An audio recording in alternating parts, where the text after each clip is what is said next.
There's a grave in Scarborough that faces the sea. It doesn't sit in Haworth beside the rest of the Brontë family. It isn't surrounded by moorland, wind and heather. It stands here, alone, within earshot of the tide. And beneath it lies the quietest, most radical, but perhaps bravest of the Brontë sisters. Today we're walking through Scarborough, not just to visit Anne Brontë's grave, but to retrace her final days, the places she loved, and the shoreline that became her last horizon. Because Anne Brontë did not come here to die. She came here hoping to live. Listen on and let's visit her grave together. And let me explain why I think Anne could actually be my favourite from the Brontë family. And in this video we're going to be visiting some pretty cool places. Scarborough Bay, Scarborough Beach, Grand Hotel used to be the residence where Anne would stay when it used to be called Wood Lodgings, a previous building. Of course, Anne's final resting place is going to be coming up. And also Scarborough Castle, a place that Anne would have visited. It looks pretty cool, it's just behind me there. Now I'm only guessing here, but I'm pretty sure if you were to ask most people to name the Brontë sisters, they'd say, yeah, sure. Charlotte, Emily, and what's the other one's name? Hear the church bells?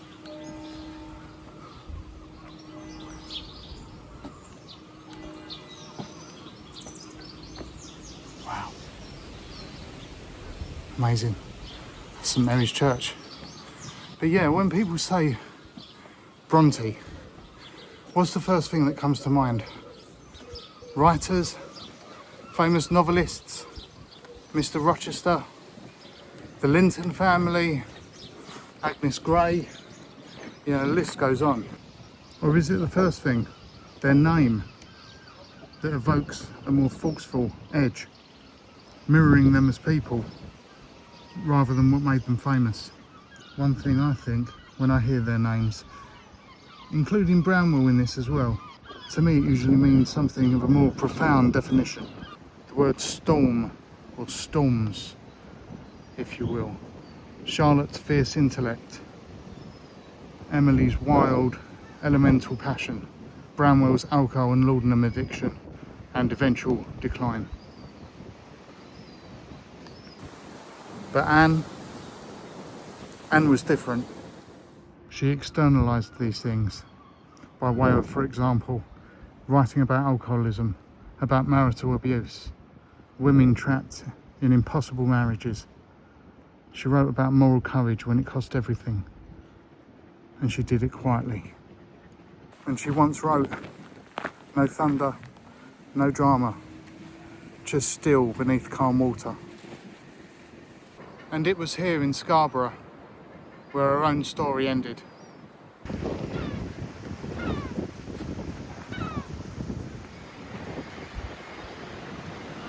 By 1849, Anne was 29 years old. Her brother Bramwell was dead. Emily had died just months before, which bittersweetly happened to be on the same day as my birthday, December 19th. Anne herself was gravely ill, tuberculosis. But unlike Emily, who refused treatment, Anne chose to fight. She asked to come here to Scarborough. Why? Because she had been here before, as a governess for the Robinson family. She visited Scarborough several times. It was one of the few places in her life associated with genuine peace. She loved the sea. To Anne, the ocean wasn't chaos, it was clarity, vast, honest cleansing. When her condition worsened, she told Charlotte and their friend Ellen Nussey that she wanted to come here again. Not to be dramatic, not to make a literary gesture, but because she believed the sea air might help her breathe. So Anne stayed at Wood's Lodgings, once located on what is now St Nicholas Street. and has been since replaced by the Grand Hotel. Yeah, the building itself no longer stands, but this is in its place. Anne Brontë, 1820 to 1849, writer, died in a house on this site on May 28, 1849. Somewhere here, with Charlotte at her side, Ellen Nussey, anxious but hopeful, Anne, pale, painfully thin, but composed. Witnesses said she remained calm, almost serene. And we now find ourselves inside what is now known as the Sea View Lounge at the Grand Hotel in Scarborough. But imagine this, wood lodgings where Anne Brontë came to stay whenever she was here with the Robinson family, or when she came here with her sister Charlotte and friend Ellen. On this spot was where that property was once situated. So pretty much she would have had that view out along the coastline there, or over on this side if she had a position that looked directly out to sea from where she was, from a bedroom or bedroom window. Look at that.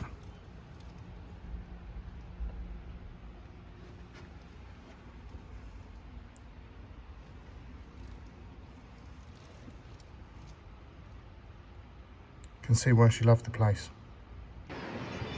So yeah, considering that that's where wood lodgings once stood, or in this general vicinity,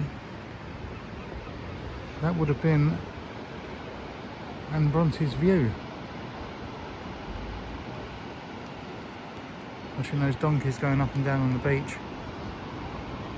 Now, it's important to recognise as well that by the time Anne passed, she'd already lost 4 siblings.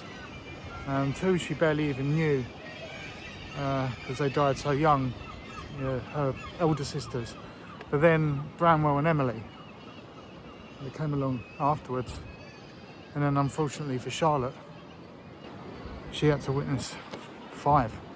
So it was known while Anne came to stay here that she asked to come down here to ride one of the donkeys. They used to do donkey cart rides here on the beach, and I think they still do sometimes now. But she insisted on driving the donkey cart herself, so took the reins, not being able to bear the thought of any animal being struck or mistreated by the handler. Even as her strength faded and began to succumb to consumption, she looked outward at the cliffs, the ruins, the sea. There is something unbearably poignant about that. At 29 years of age, with her life narrowing, she chose to look at something infinite. Anne Brontë passed away from advanced tuberculosis on May 28, 1849, here in Scarborough. On the morning of her death, as she grew too weak to descend the stairs, family friend Ellen Nussey attempted to carry her. Ellen tried to carry her down, but the weight made it difficult, and Ellen apologised for her clumsiness. But Anne comforted her by saying, "Don't be sorry, you did your best."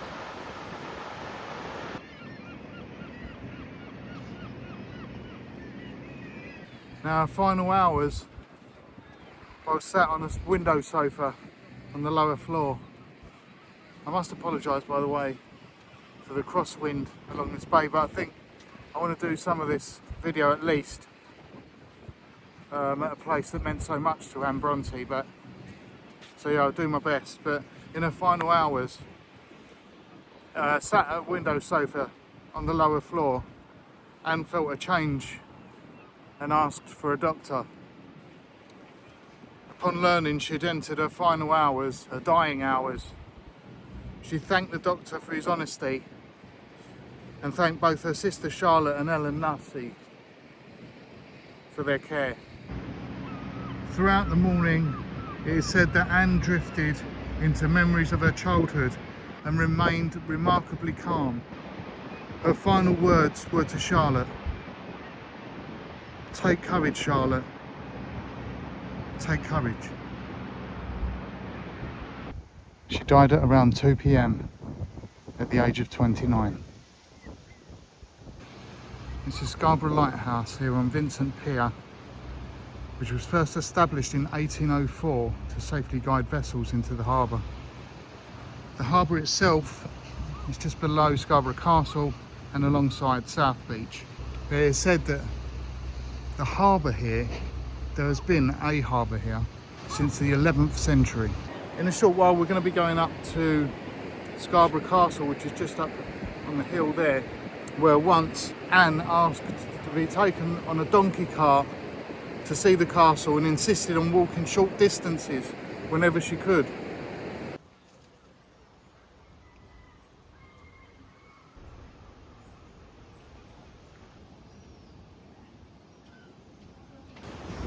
Oh wow, look at that. Amazing.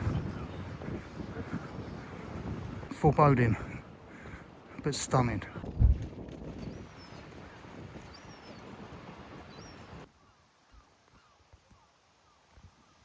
Ah, this is cool.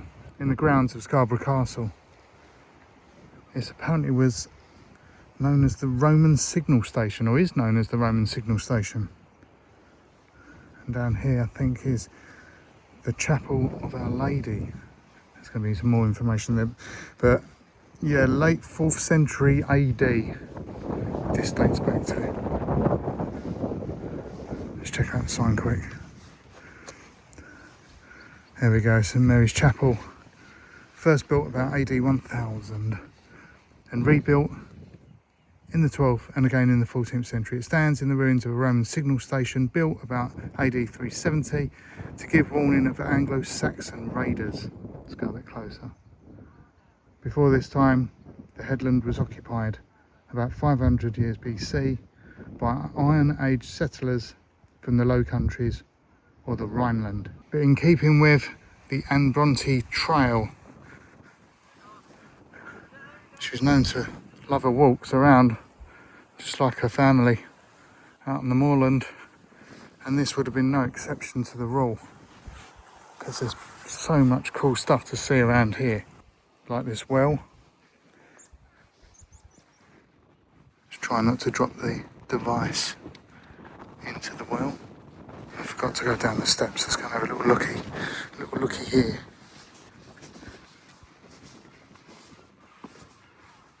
See what's inside. Oh wow. Seriously cool. You can actually see down there coins. Looks like someone's dropped a dollar bill down there. Does that still work in terms of good luck? Wishes? I assumed it was coins only, but I could be wrong. I don't know. I hope the wishes come true anyway. Anyway, that's the well. And if you come here, it's on this side of Scarborough Castle. And if you do come here to Scarborough Castle, there is a lovely little coffee room here, refreshments and toilet facilities as well. Not into the stocks, I hope. There's some screen, but around there it's a little cafe to acquire a refreshing beverage. A mere pit stop on this journey of discovery of Anne Brontë, the one and only.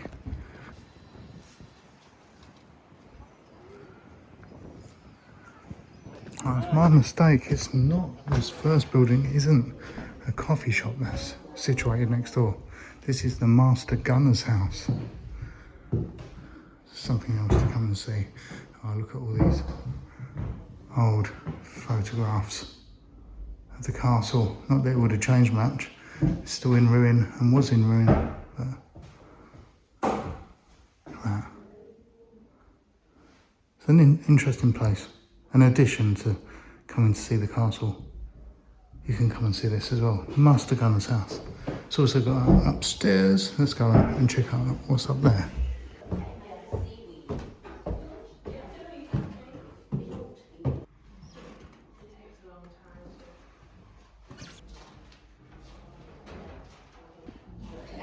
Yeah, some really good information here, really good. And this one, especially Bronze Age sword man. The most impressive prehistoric find from the headland is a bronze sword that was discovered in 1980. It was probably owned by a high-ranking person in the late Bronze Age, nearly 3,000 years ago. And not only has it got the information of this, look how cool this is. It's right there. You can come and see this Bronze Age sword and parts. Amazing. And the final room here is more Viking directed, more Viking led, as you can see. And yeah, some cool bits and pieces in here, very cool bits and pieces have been discovered. Pottery, tiles, decorative ornaments. I don't think that chest was discovered. I think that's recent.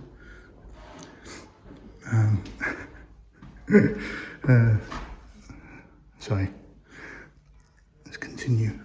What are these? Oh, cannonballs and holders for cannonballs. Look at that.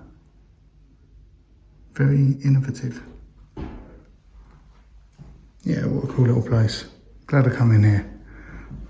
Well worth the visit, definitely. Now on the other side, so if you're not going to be able to hear me, it's blowing a hoolie up here. But found another well.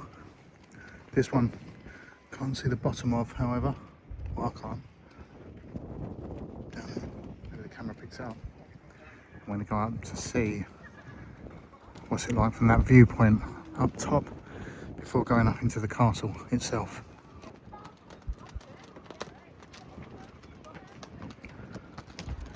I wonder if she ever stood right here, looking down over Scarborough Bay. There's the lighthouse, and there, sadly, is where she'd lay to rest.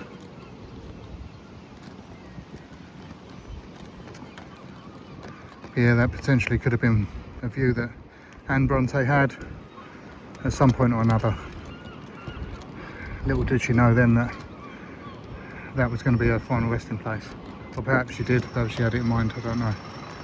I can't speak for her, but you can only assume. But what an outstanding view that is. And there's the Grand Scarborough right in the middle, the Grand Hotel, where Woods Lodgings once stood, where she came and stayed when she came here.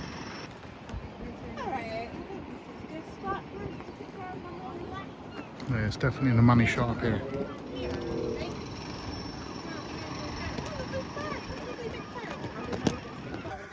And up into Scarborough Castle. Sure, we're going to be treated to some fabulous views up here.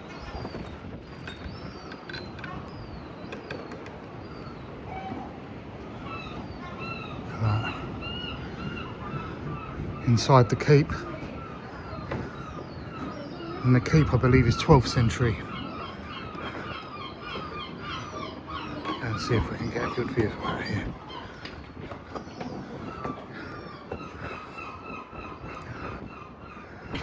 Let's see this one. Side.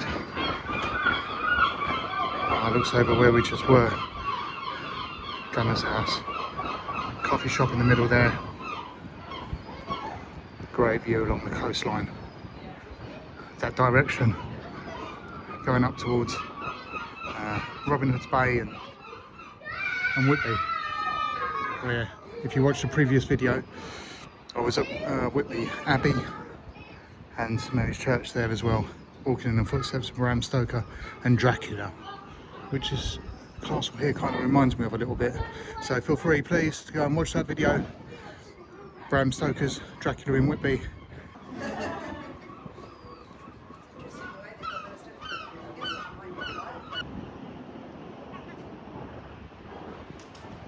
There's a cool little doorway. Not sure how far we can get in here. Oh, it just brings to another little vantage point here. You can imagine archers sitting ready, even though they're not going to reach the sea from here. They've got superhuman strength. Maybe they did. Who knows?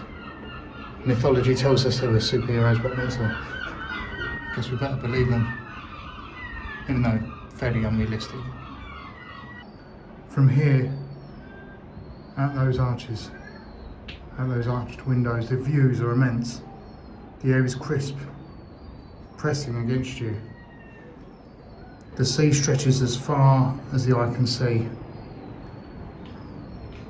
Anne would have seen this, perhaps from below, but perhaps from a carriage, maybe not up the steps to get to here.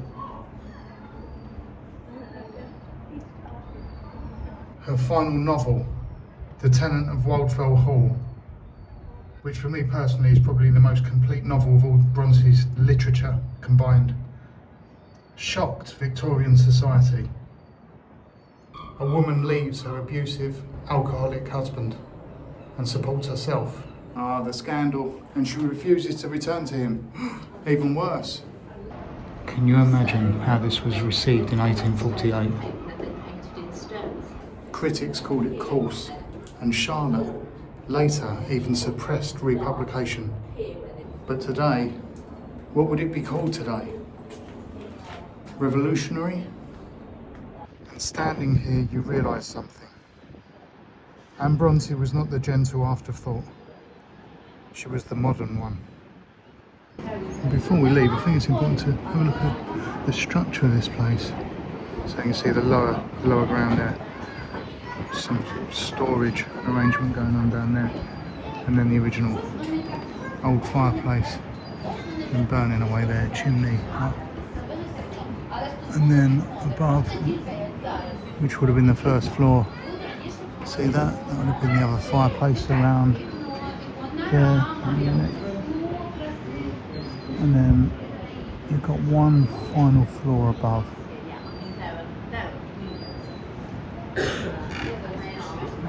So yeah, that's all you need is a fortress of defence. That's a shame. That old staircase been blocked off now. I'm guessing because there's not much of a staircase above, considering it's fallen away and eroded over time, battered by the wind. And that was Scarborough Castle. I'm going to come away from that now and go on to our next destination. But if you do come to Scarborough, that's a must for me. I love castles anyway, so I'm going to be biased. But the Scarborough Castle, brilliant. I just tripped there, by the way, you probably noticed. And now, as we start to come away from Scarborough Castle, it's important to point out a little bit more of its history. This place actually saw action in 1645 as well. The Civil War, known as the Pilgrimage of Grace.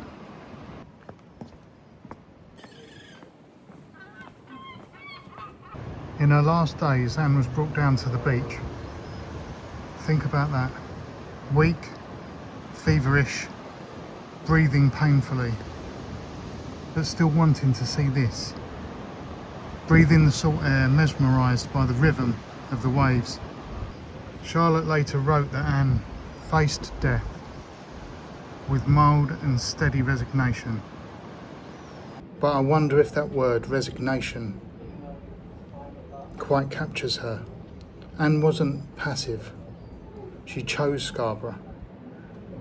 She chose treatment.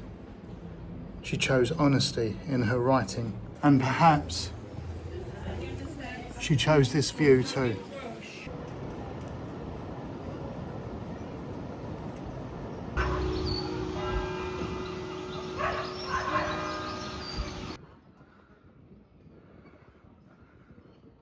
And now we come here to St Mary's churchyard. Can't believe I'm finally here. Someone down there speaking. Goosebumps. St Mary's churchyard. Let's go in, shall we?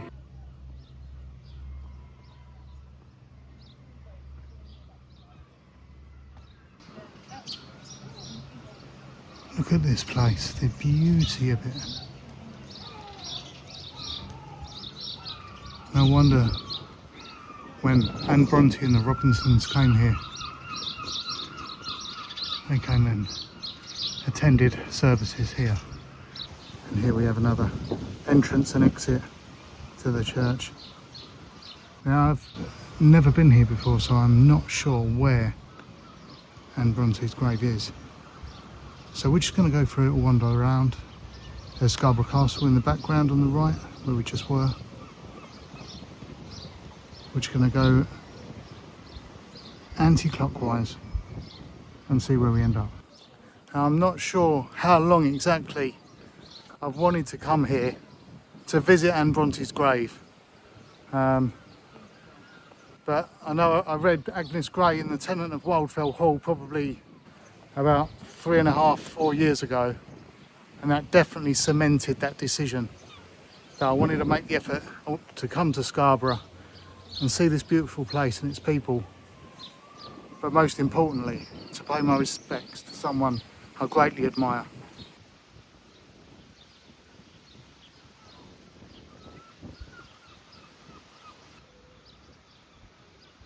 Now, I'm still doing my best to find the grave, the lighthouse behind me in the distance there, but from snippets and things that I've seen online, I think I'm getting close. I recognise some things. I'm a bit disorientated at the moment, but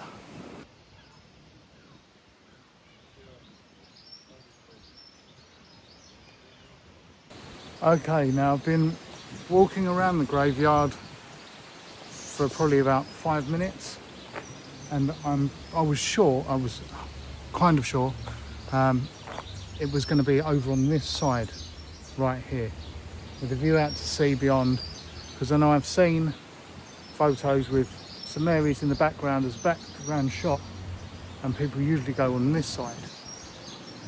However, it's not there. Now, either it's vanished, or more than likely the church is still in the background. I've just noticed something over there. Out the entrance I just entered, you'll find this little road that separates where we just were. And there's some more headstones peering over on this side. Now, I came over and had a look through and actually got goosebumps, lump in the throat, because I think I've just seen it. My angle was here, and I'm not sure, but I think it's that one. I think it's that one there. Let's go in. And my hunch is going to be a sharp left.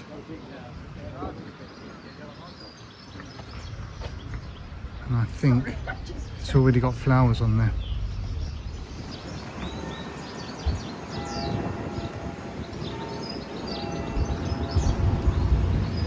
Okay, we're going to go over there in a second.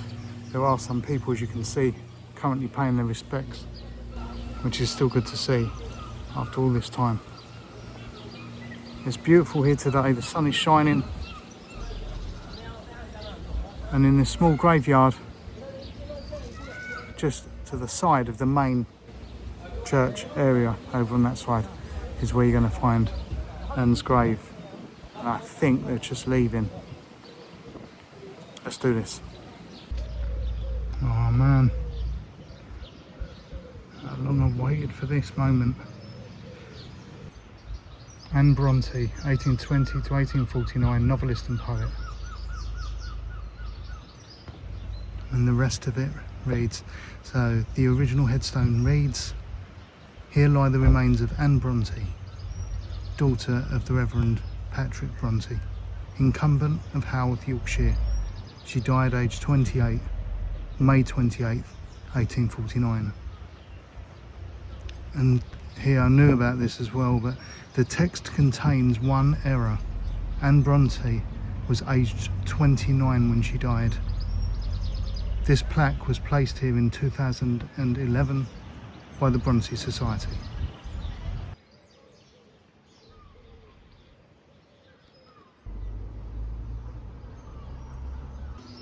It's getting a little bit closer here, up to the headstone. What a moment. Man. If we look down, the history. Look how worn this is over those years. There's flowers. Imagine Anne's sister, Charlotte, standing with Ellen Nussey at the graveside all those years ago, heartbroken. Now they say if you didn't know exactly where Anne's grave is, you might just walk straight past it, and I nearly did. But it stands just offset to the sea in this graveyard, unadorned, and for years, heartbreakingly, the inscription was wrong. It listed her age incorrectly, even in death, and seemed overlooked. And only later was a correction added. And I think it only fitting while we're here, I'd like to read just a line or two of Anne Bronte's poetry. See if we can crouch down here.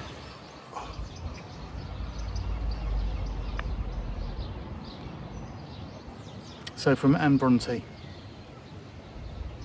I love the silent hour of night, for blissful dreams may then arise, revealing to my charmed sight what may not bless my waking eyes.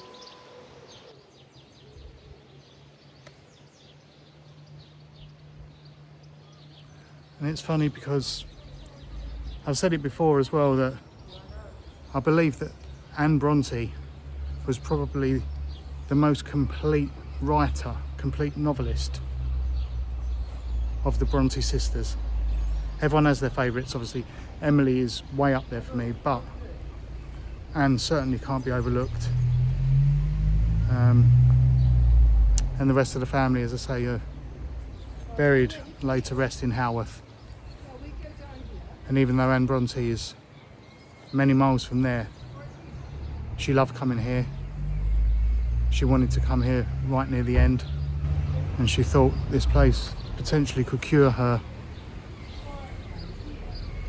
And if any sort of place could do such a thing, I'd believe this place could do it too. Just little did they know at the time that consumption was so virulent and so unforgiving. There's a temptation to call Anne the forgotten Brontë, but perhaps that's not quite right. She wasn't forgotten, she was overshadowed. And yet, in many ways, she speaks most clearly to us now.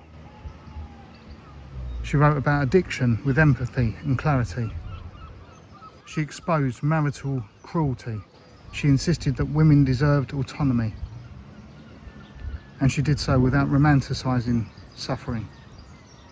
And standing right here, I feel blessed. I get to say that in her defence. Standing here, you feel something different from Haworth. Haworth is about family mythology, whereas Scarborough is about one woman, a young woman, very young woman, separated from her sisters in death, but profoundly herself. And there we are. Another bucket list item ticked off from my side. Try and do the 180 around here so you can see in the distance in shot. If you visit Scarborough, don't rush this place. Stand here, listen. The same tide that Anne heard still rolls in. The same wind presses the cliffs. And maybe that's fitting, because Anne Brontë was never about spectacle. She was about endurance, moral clarity, choosing truth, even when it isolates you. And here she rests, not in the shadow of her sisters, but with the vastness of the sea before her.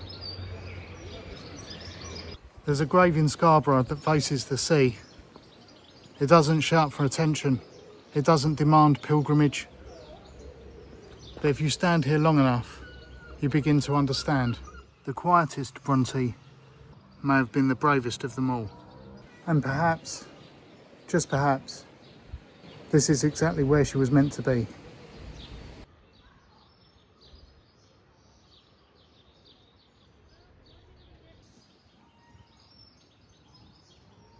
So I hope you enjoyed this video on Anne Brontë and her final resting place, as well as final destination to visit. There are plenty other videos on the channel following in the footsteps of artists like Anne Brontë. So please go and check them out. I hope you like those as well. And with that being said, thanks again for watching, and I'll see you in the next video. Cheers.